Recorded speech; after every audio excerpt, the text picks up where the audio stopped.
I can't see anything down here. Could I get some light on this, please? Ah, much better. So now we're going to go over yet another overlooked feature. This time, we're going to look at a few cables that were, for the most part, never used, despite having some usability. We have the EU detector cable and the EU splitter cable. Now these two cables, of course, were largely overlooked because there were few practical applications you could use them for, especially since we had the luxury of Red Power 2 wiring. Now the EU detector cable will emit a redstone signal when energy can flow through it. So if I hook this up to this solar panel, we can see there is energy flowing into the bat box and it's emitting a redstone signal. Now the EU splitter cable, if you provide it with a redstone signal, it will prevent power from flowing through the wires. It effectively cuts the connection. So the bat box is empty despite being wired to the solar panel. I remove the redstone signal and the bat box is now getting power. And this splitter cable does work inside of construction foam. If I go over here, you can see I have a macerator set up here. I have a solar panel, and inside this construction foam I have wires. Now of course the macerator is not getting any power. I flip this switch and it's got power because inside there is a EU splitter cable. And that brings us to another thing. The Luminator. The Luminator was the first electrically powered lighting in Minecraft, at least that I know of. So now if I set the time of day to night, we can see these luminators are emitting power. Now there was actually supposed to be several variants of the Luminator block. We were supposed to be able to put them on the side of something and have these strip lights. If I get myself some building material here, we were supposed to be able to put them on the underside of a block and get something like a ceiling light. And then of course we have the design that we see that's on the wire here. Now however, there is no possible way to power either of these two designs. It simply doesn't work. This design is more like a floor panel light. Now of course I say there is no way to power this, but if I get myself a battery,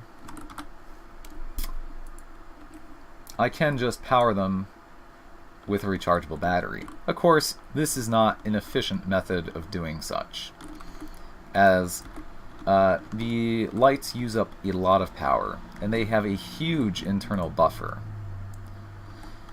So there we go. That is the Luminator. Overlooked, and I feel never truly a finished product. We should have been able to use these wall lights and these ceiling lights, but it doesn't matter. Since you have to plug them into since you have to have wires connecting to them, they always default to this design, which is pretty unfortunate. Now, one of the things that I want to talk about is the introduction of microcrafting from IndustrialCraft2. As we all know, IndustrialCraft2 did implement this form of microcrafting in which you had to first get materials to make a thing, to make another thing, to make the desired product, like a macerator, or even the miner. So the miner was comprised of several different items. We had the mining pipe, we had the machine block, and electronic circuits. Now the circuits, of course, were not easy to craft. You had to get copper cable, which you had to craft. with rubber and copper. And of course, you had to create the machine block, which required an extra step in getting the refined iron. You had to smelt the iron again. And then, of course, you had the mining pipe, which again, another extra step in crafting the miner. This was something that a lot of people criticized. They simply did not like the fact that microcrafting was a thing. I guess back then it wasn't so much of a problem until pretty much everything started to use microcrafting. But really the whole purpose of the microcrafting was the fact that in order to prevent recipes from conflicting with each other, you had to create this microcrafting to circumvent that. Because there's only so many ways you could have been able to specify a recipe for some of these machines without the use of microcrafting. So I feel like it was a necessity at the time. Unfortunately, a lot of mods now use this microcrafting, and they do it to such a point as that it's not so much to prevent recipe overlap, I feel, but really to extend the end game. They're using it as artificial difficulty, really, in that it's not really making anything more difficult, it's just making it take longer to be able to reach the end game materials.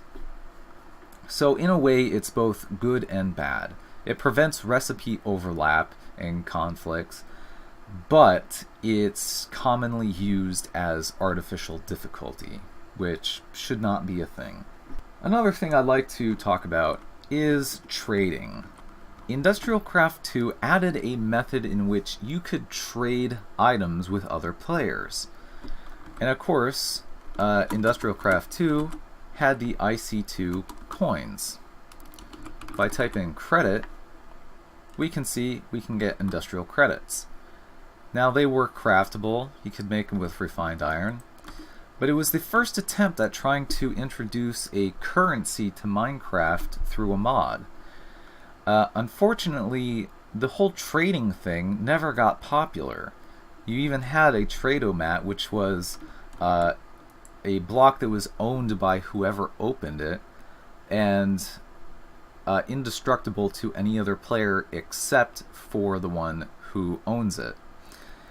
And you could trade items, like if I wanted to get some scaffolding and I say I want industrial credits, I want to sell 32 scaffolding for 1 industrial credit. I can do that. So if I put a bunch of scaffolding into it and put an industrial credit in there, players can now purchase scaffolding from me for the use of industrial credits. But of course, this never caught on because of the fact that materials were infinite in Minecraft. Maybe not on some servers because of world borders, but for the most part, you never ran out of materials, especially with equivalent exchange too. Equivalent exchange made everything infinite.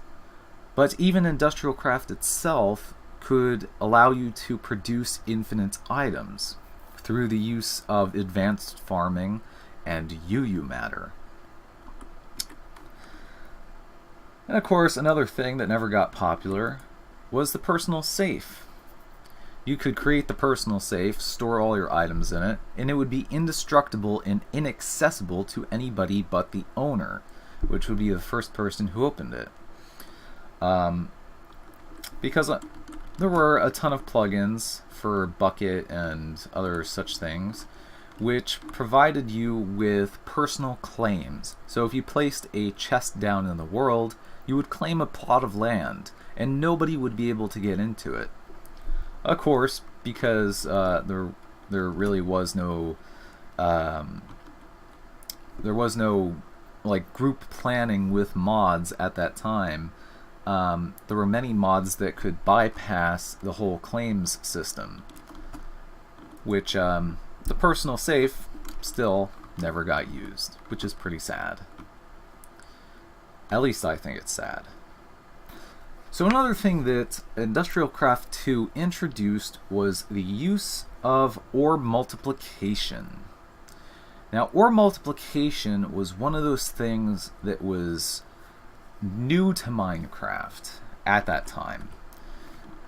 You had several methods for being able to process different ores. You had the iron furnace, the electric furnace, induction furnace, but then you had a macerator for doubling the ore output. And at that time, you could only double it.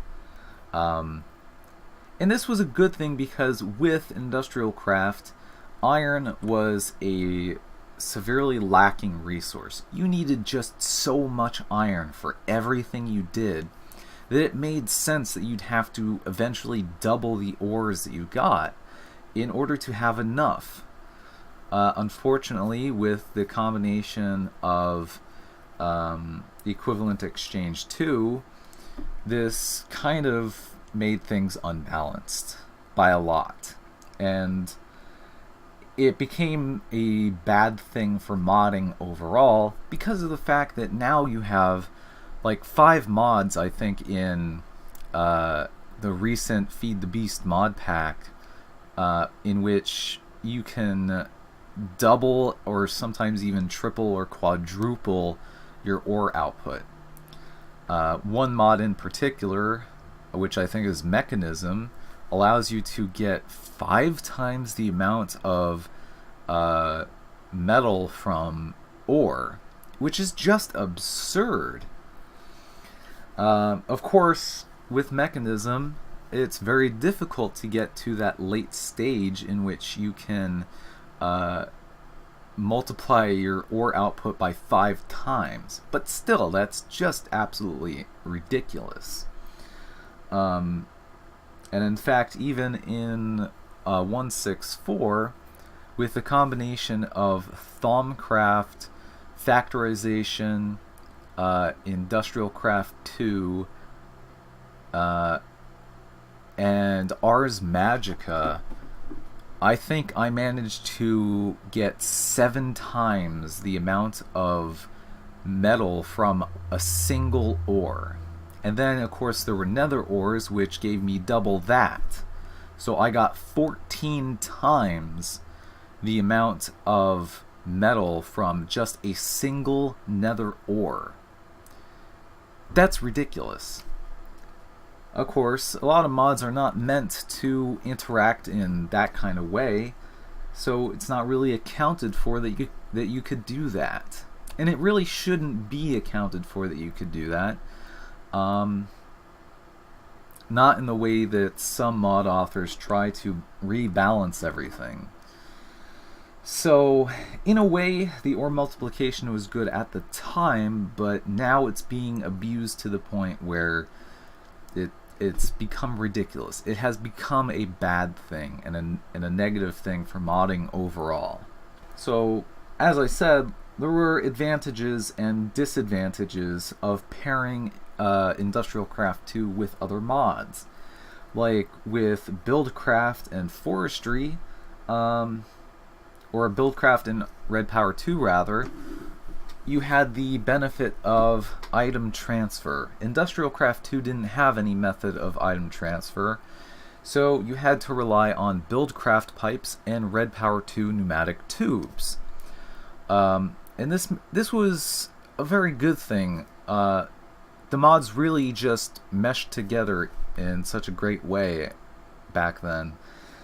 Forestry and Equivalent Exchange 2, however, were kind of a bad thing, because Equivalent Exchange 2 not only made resource gathering trivial, but it also made infinite materials, which was terrible for the balance of any server, which servers were just getting the hang of things back then. And of course, Forestry made players entirely gloss over the fact that IndustrialCraft2 had this advanced farming. Although there was integration between IndustrialCraft, BuildCraft, and Forestry, Forestry had a biofuel generator in which you could feed biofuel into it and produce the IC2 power. And BuildCraft, I think, had another thing for it. I think it had an electric engine. Oh, I guess that was probably from Forestry 2, in which you could use the IndustrialCraft2 power in order to produce Minecraft jewels for BuildCraft and Forestry. So there were advantages and disadvantages to combining IndustrialCraft2 with other mods. I bet you were expecting some sort of fancy outro. Nope. Just this. But hey, you know what would be cool? Clicking one of those links below? Yeah, that'd make it cool.